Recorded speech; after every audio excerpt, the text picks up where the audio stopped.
As Mark mentioned, I'm just wanting to give you a quick snapshot of the EcoDistricts protocol. Next slide. The EcoDistricts protocol has around about a 5-year history to it. It originally started as the EcoDistricts framework. Some of those that have been watching it for some time may be familiar with it in its previous form. It was originally released in 2010, and it was developed in Portland by Portlanders for Portlanders within the city of Portland. And that is because we were originally the Portland Sustainability Institute, and so the framework is developed under the auspices of that organisation.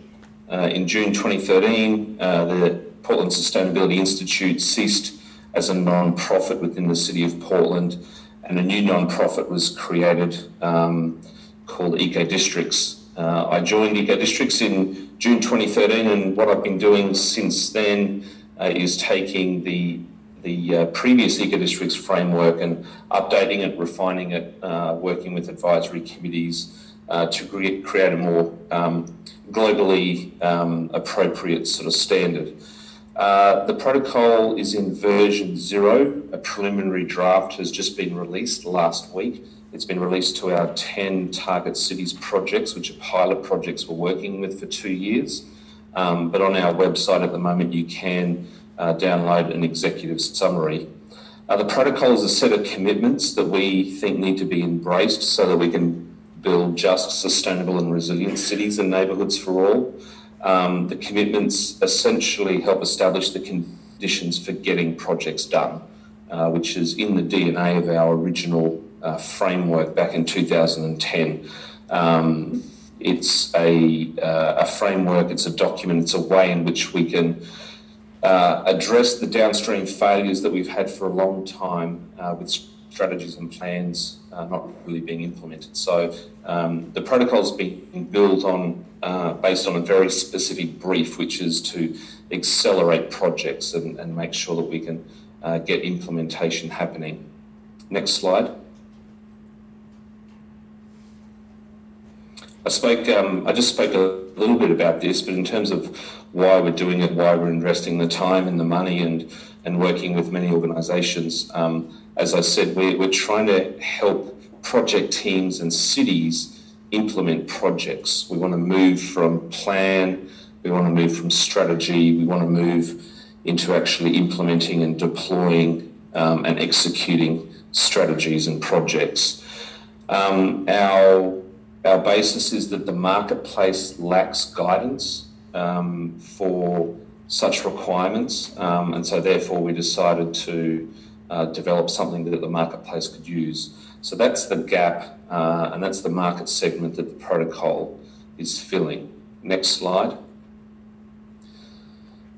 For about 5 years, of course, we've been testing the framework, using it, getting feedback. The protocol helps those organisations and those teams and those stakeholders who are in the business of shaping and reshaping our neighbourhoods and districts. And our core triad of stakeholders, those 3 groups, are indeed public sector, private sector and civic-led organisations.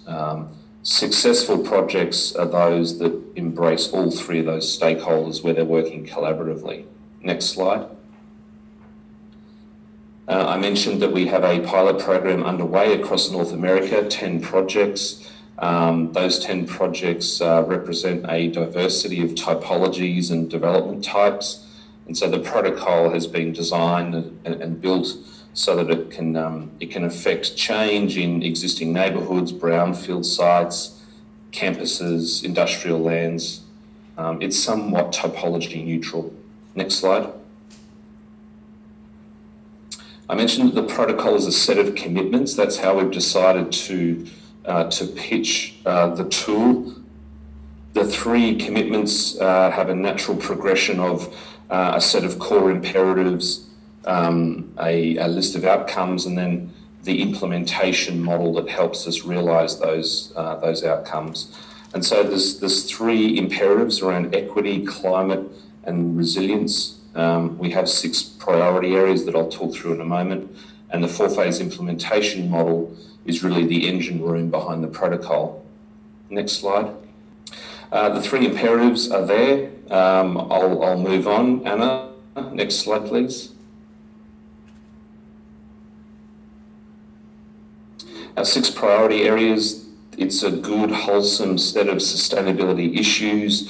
You can see them there. We originally had 8 performance areas. We've distilled that to 6. They've been refined. We've updated them. We've added to them. Next slide.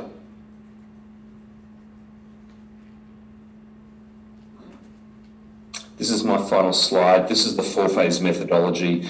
This was the basis upon which the original EcoDistricts framework was built. It's a blueprint. It's a 4-phase methodology for establishing district and neighbourhood governance that allows a roadmap to be produced, which is based on a set of clear targets and prioritised strategies. Phase 3 is the action phase of detailed design, planning, feasibility, finance and deployment. And then there's an ongoing 4th phase around stewardship, monitoring, reporting, celebrating success and enhancing our outcomes. And that 4-phase methodology is currently being built into an online dashboard that project teams will use to monitor their performance and then seek verification. That's it. Great, thank you very much.